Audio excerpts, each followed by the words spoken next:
Queridos hermanos, obispos, presbíteros y diáconos, queridos consagrados y consagradas, queridos seminaristas,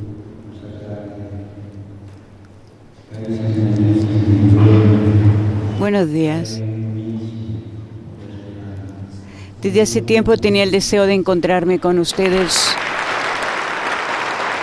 Por eso hoy quisiera agradecerle al Señor.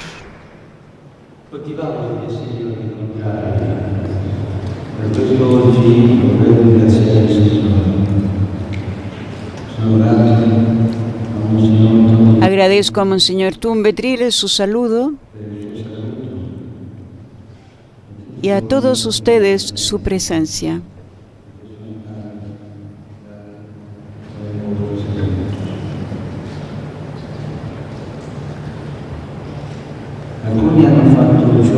Algunos hicieron días de camino para estar aquí.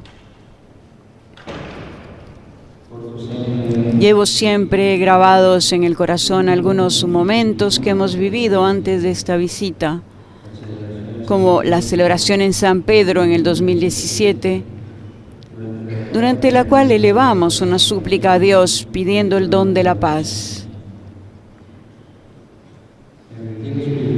Y el retiro espiritual del 2019 con los líderes políticos que fueron invitados para que por medio de la oración acogieran en sus corazones la firme resolución de trabajar por la reconciliación y la fraternidad en el país. Nuestra necesidad primordial es acoger a Jesús, nuestra paz y nuestra esperanza.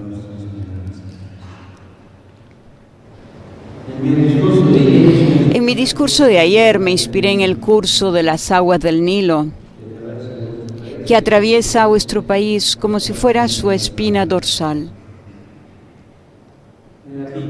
En la Biblia, a menudo se asocia el agua a la acción de Dios Creador, a la compasión que sacia nuestra sed cuando atravesamos el desierto, a la misericordia que nos purifica cuando caemos en el pantano del pecado. Él, en el bautismo, nos ha santificado por el baño del nuevo nacimiento y la renovación del Espíritu Santo. Precisamente desde una perspectiva bíblica, quisiera mirar nuevamente las aguas del Nilo. Por una parte, en el lecho de este curso de agua, se derraman las lágrimas de un pueblo inmerso en el sufrimiento y en el dolor, martirizado por la violencia. Un pueblo que puede rezar como el salmista: junto a los ríos de Babilonia nos sentábamos a llorar. Las aguas del gran río, en efecto, recogen el llanto desgarrado de vuestra comunidad. El grito de dolor por tantas vidas destrozadas, el drama de un pueblo que huye, la aflicción del corazón de las mujeres y el miedo impreso en los ojos de los niños. Pero al mismo tiempo, las aguas del gran río nos evocan la historia de Moisés y por eso son signo de liberación y salvación.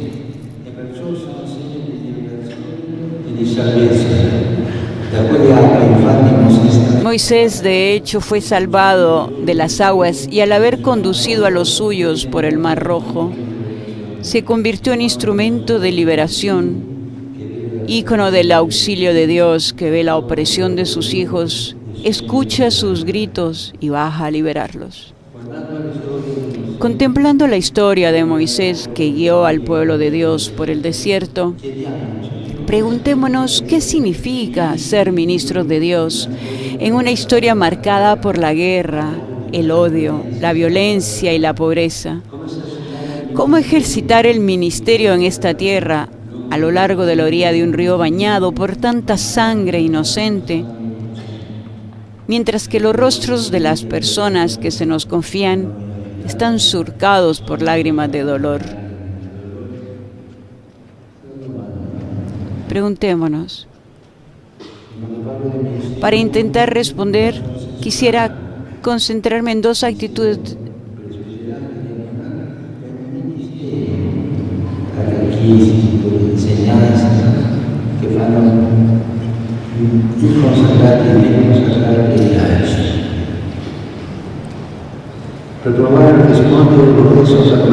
Quisiera concentrarme en dos actitudes de Moisés, la docilidad y la intercesión.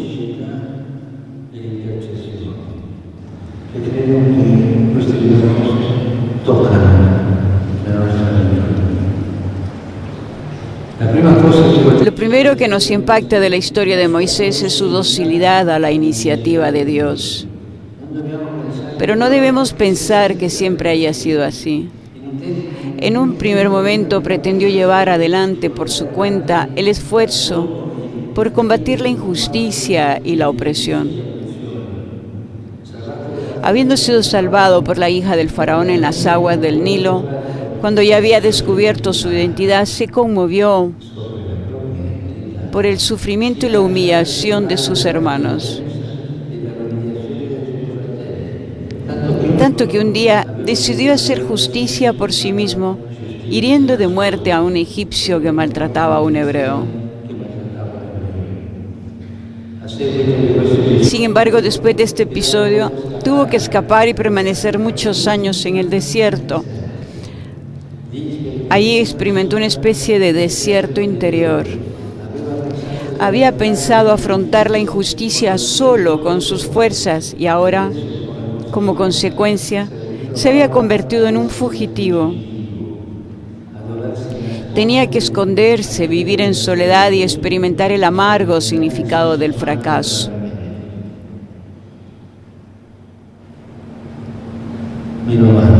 Me pregunto, ¿cuál había sido el error de Moisés? Pensar que él era el centro, contando solamente con sus propias fuerzas. Pero de ese modo se había quedado prisionero de los peores métodos humanos, como el de responder a la violencia con más violencia.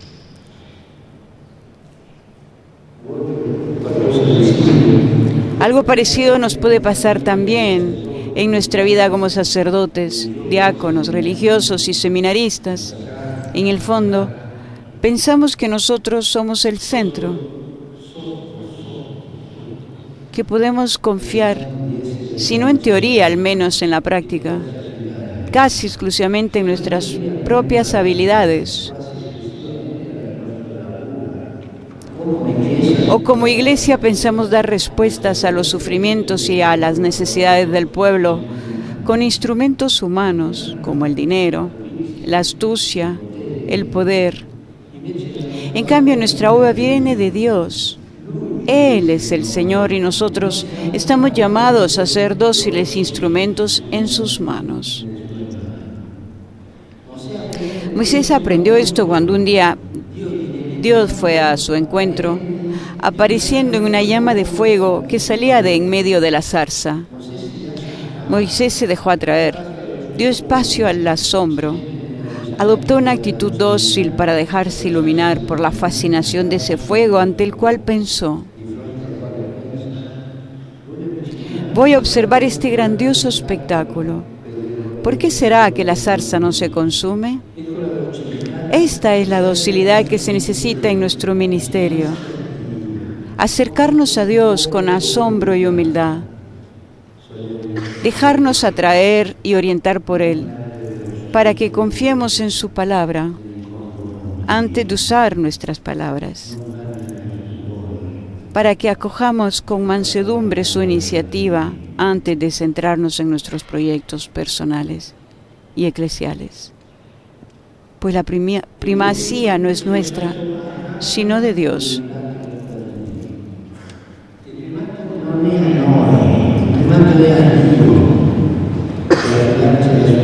Este dejarnos modelar dócilmente es lo que nos hace vivir el ministerio de manera renovada. Ante el buen pastor comprendemos que no somos los jefes de una tribu, sino pastores compasivos y misericordiosos.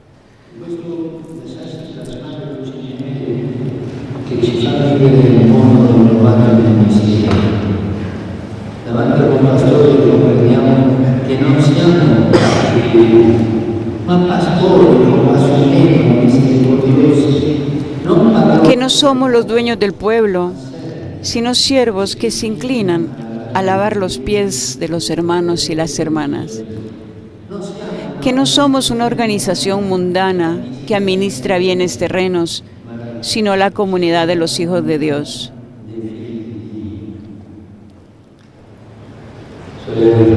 Hermanos y hermanas, entonces, hagamos como Moisés en la presencia de Dios.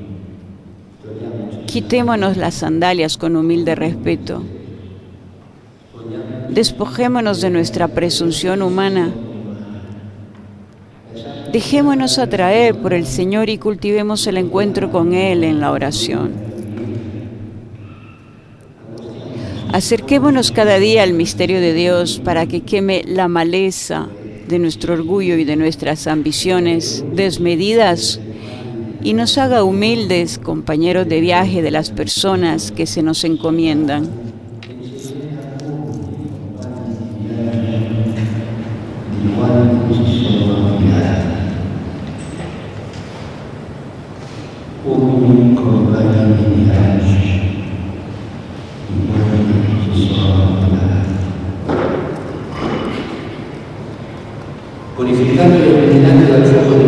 Purificado e iluminado por el fuego divino, Moisés se convierte en instrumento de salvación para sus hermanos que sufren. La docilidad a Dios lo hace capaz de interceder por ellos. Esta es la segunda actitud de la que quisiera hablarles, la intercesión. Moisés hizo experiencia de un Dios compasivo, que no permanece indiferente frente al clamor de su pueblo y desciende a liberarlo. Es hermoso este verbo, descender, descender. Dios, por su condescendencia hacia nosotros, vino entre nosotros hasta asumir en Jesús nuestra carne, experimentar nuestra muerte y nuestros infiernos. No deja de descender para levantarnos. ¿Quién es un experimentado de Él? Quien es un experimentado de Él está llamado a imitarlo. Eso hace Moisés, que desciende entre los suyos.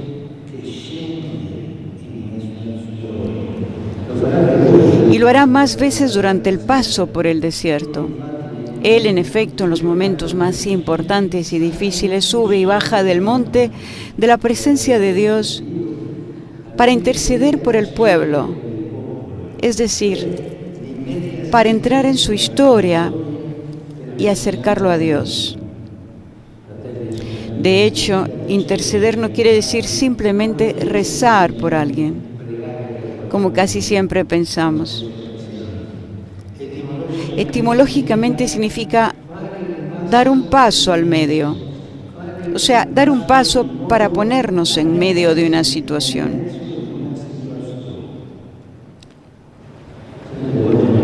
Interceder es, por tanto, descender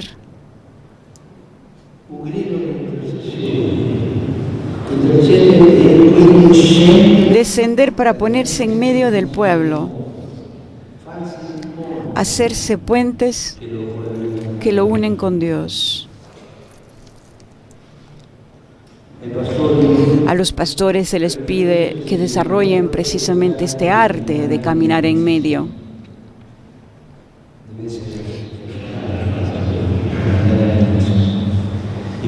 En medio de los sufrimientos y las lágrimas, en medio del hambre de Dios y de la sed de amor de los hermanos y hermanas.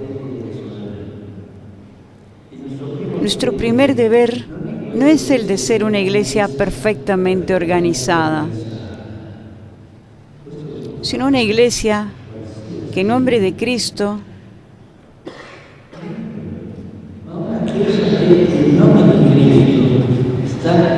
está en medio de la vida dolorosa del pueblo y se ensucia las manos por la gente.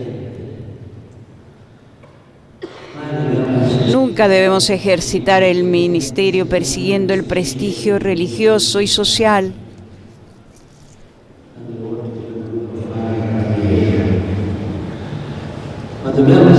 sino caminando en medio y juntos, aprendiendo a escuchar y a dialogar, colaborando entre nosotros ministros y con los laicos.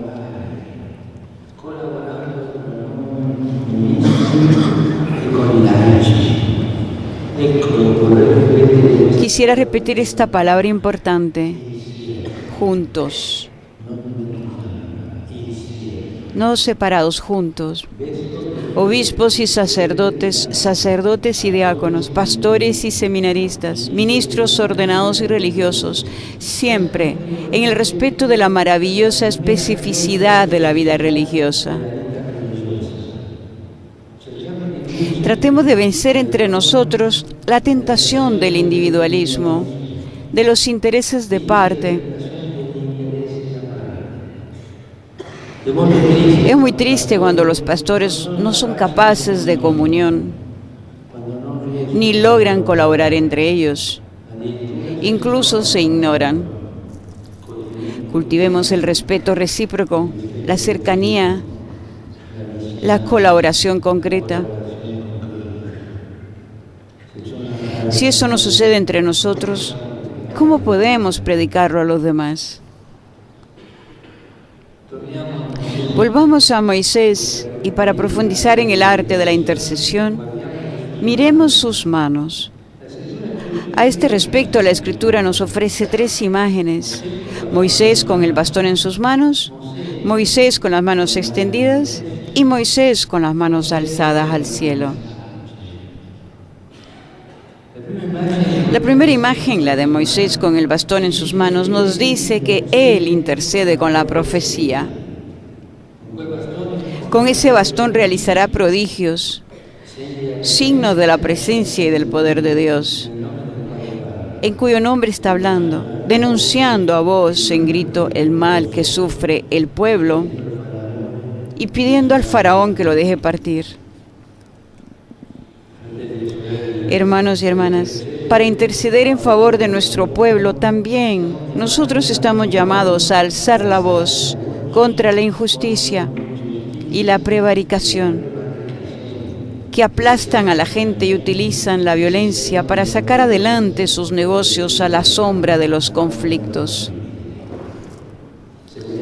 Si queremos ser pastores que interceden, no podemos permanecer neutrales frente al dolor provocado por las injusticias y las agresiones, porque ahí donde una mujer o un hombre son heridos en sus derechos fundamentales, se ofende a Cristo. Me alegró escuchar en el testimonio del Padre Luca que la Iglesia no deja de llevar adelante un ministerio que es al mismo tiempo profético y pastoral.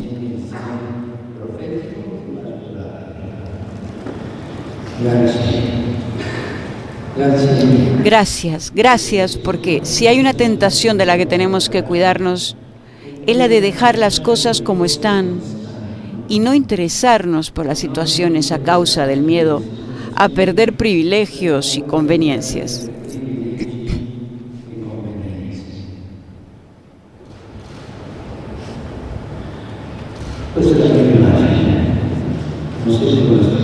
La primera imagen es Moisés con su bastón. La segunda imagen, Moisés con las manos extendidas. Él dice, la Escritura, extendió su mano sobre el mar. Sus manos extendidas son el signo de que Dios está a punto de obrar. Más tarde Moisés sostendrá entre sus manos las tablas de la ley para mostrarlas al pueblo.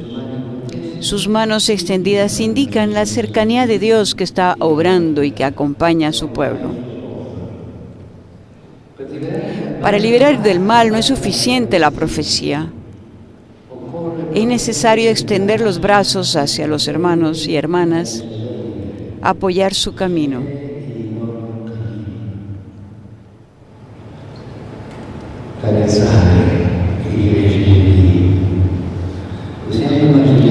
Podemos imaginar a Moisés que indica el recorrido y estrecha las manos de los suyos para animarlos a seguir adelante. Durante 40 años como anciano permanece junto a los suyos. Esta es la cercanía. Y no fue una tarea fácil. A menudo tuvo que alentar a un pueblo abatido y cansado, hambriento y sediento, que se dejaba arrastrar por la murmuración y la pereza.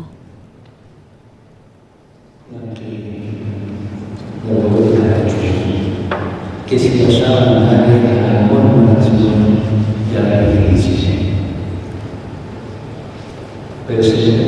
Y para ejercitar esa tarea también tuvo que luchar consigo mismo, porque en algunas ocasiones vivió momentos de oscuridad y desolación, como aquella vez que le dijo al Señor: ¿por qué tratas tan duramente a tu servidor?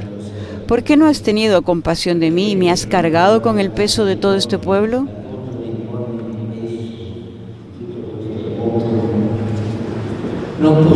Yo solo no puedo soportar el peso de todo este pueblo. Mis fuerzas no dan para tanto. Sin embargo, Moisés no se retiró.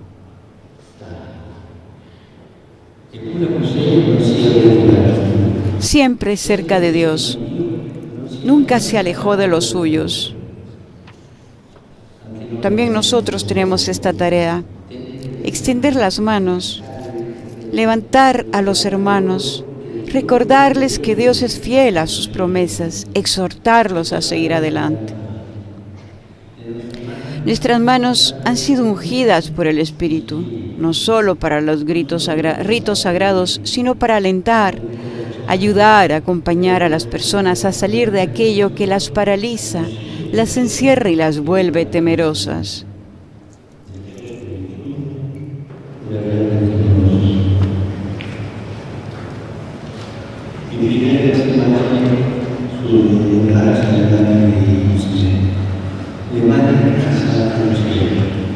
Por último, la tercera imagen, las manos alzadas al cielo. Cuando el pueblo cayó en el pecado y se construyó un becerro de oro, Moisés subió de nuevo al monte, pensemos cuánta paciencia, y pronunció una oración que es una auténtica lucha con Dios para que no abandone a Israel. Llegó a decir: este pueblo ha cometido un gran pecado, ya que se han fabricado un dios de oro. Si tú quisieras perdonarlo a pesar de esto, y si no, bórrame por favor del libro que tú has escrito.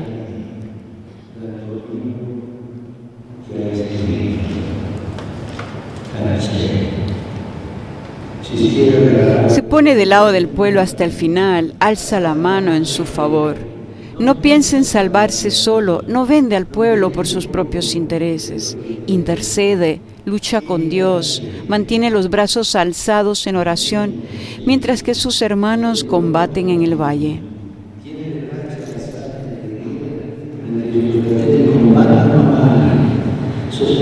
Sostener con la oración ante Dios las luchas del pueblo, atraer el perdón, administrar la reconciliación, como canales de la misericordia de Dios que perdona los pecados. Esa es nuestra tarea como intercesores.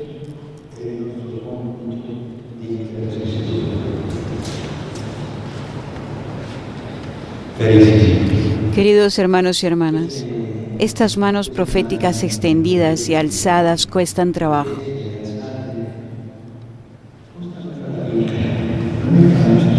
No es fácil. Ser profetas acompañantes, intercesores, mostrar con la vida el misterio de la cercanía de Dios a su pueblo, puede requerir dar la propia vida. Hemos escuchado a la religiosa que dio ejemplo de ello. Muchos sacerdotes, religiosas y religiosos, lo hemos escuchado en el testimonio de Sor Regina, fueron víctimas de agresiones y atentados donde perdieron la vida. En realidad su existencia la ofrecieron por la causa del Evangelio, y su cercanía a los hermanos y hermanas nos dejan un testimonio maravilloso que nos invita a proseguir su camino.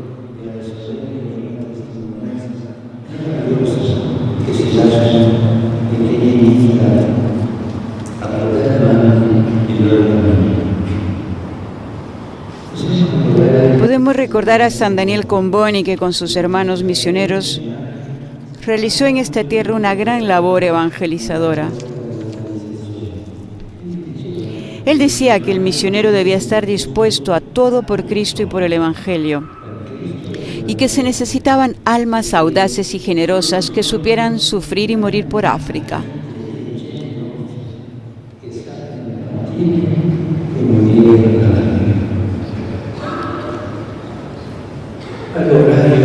Pues bien, yo quisiera agradecerles por lo que hacen en medio de tantas pruebas y fatigas. Gracias en nombre de toda la Iglesia por su entrega, su valentía, sus sacrificios y su paciencia. Per il vostro coraggio, per i vostri sacrifici, per la vostra pazienza. Grazie. Gracias.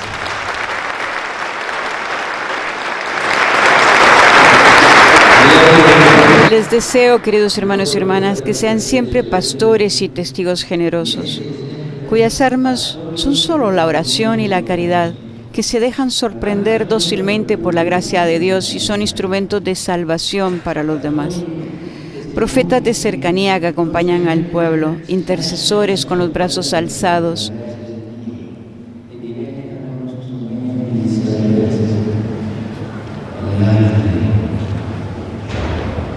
Pastori e profeti di vicinanza che accompagnano il popolo nella decisione con la grazia santa.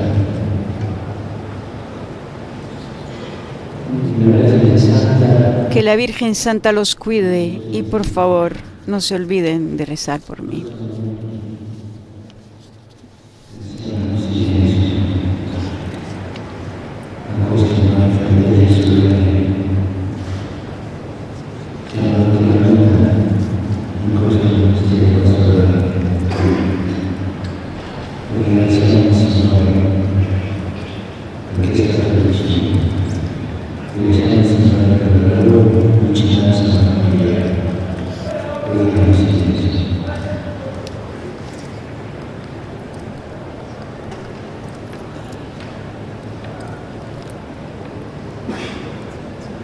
Momento de oración del Papa.